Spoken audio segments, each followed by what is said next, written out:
नमस्कार दोस्तों, आप कहानी सुन रहे हैं खुशबू और खनक, मुल्ला नसरुद्दीन की कहानी। एक दुकान से मुल्ला नसरुद्दीन ने अपने लिए 2 तथा गधे के लिए 10 नान खरीदे। साथ ही भेड़ का भुना हुआ लज्जतदार गोश्त भी लिया। दरी में बैठकर नसरुद्दीन खाना खाने लगा। पास ही खड़ा उसका गधा भी नानों पर हाथ साफ करने में जुटा था। नसरुद्दीन ने उसी स्थान पर रात बिताने की सोच रखी थी। वह खुले में बैठे था तो धनी व्यापारी तथा यात्री तंबू गाड़ कर भीतर बैठे मौज कर रहे थे। तभी नसरुद्दीन के कानों में कुछ तेज तेज आवाजें पड़ी, जैसे कोई झगड़ रहा हो। जिस दुकान से उसने नान तथा गोश्त खरीदा था वहीं कुछ हलचल सी दिख रही थी। नसरुद्दीन अपनी उत्सुकता दबा न सका और उसी ओर बढ़ चला। उसने देखा कि दुकान का मालिक एक गरीब से दिखने वाले आदमी से झगड़ रहा था। वह कह रहा था, तुम्हें पैसे देने ही होंगे। तुम जानबूझकर उस ओर लेटे थे जिस ओर मेरी दुकान से गोश्त की खुशबू उठकर जा रही थी। सारी शाम तुम बढ़िया खाने की खुशबू का आनंद लेते रहे।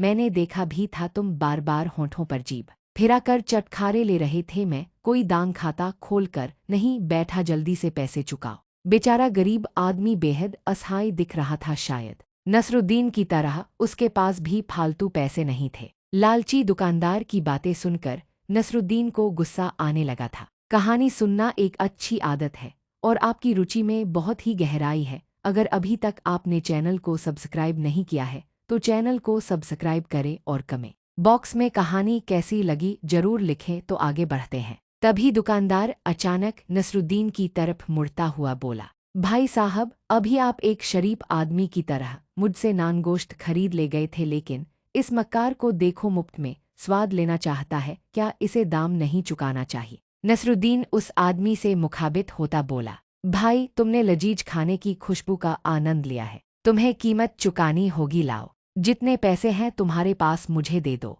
सुनकर दुकानदार का चेहरा खिल उठा। गरीब आदमी ने अंटी में से कुछ सिक्के निकालकर नसरुद्दीन की हथेली पर रख दिए। नसरुद्दीन ने उन सिक्कों को दोनों हथेलियों के बीच रखा और दुकानदार से बोला, लाओ, अपना कान इधर लाओ और ध्यान से सुनो। दुकानदार के कुछ समझ में ही नहीं आया। नसरुद्दीन बोला, तुमने सुनी सिक्कों की खनक? हाँ, क्यों नहीं, लाओ पैसे मुझे दे दो। दुकानदार बोला। लेकिन कहानी समाप्त हुई। आपको यह कहानी कैसी लगी कमेंट बॉक्स में लिखकर जरूर बताएं। धन्यवाद। वापस गधे के पास पहुंचा तो वह उसे देख खुशी से मिट्टी में लौटने लगा।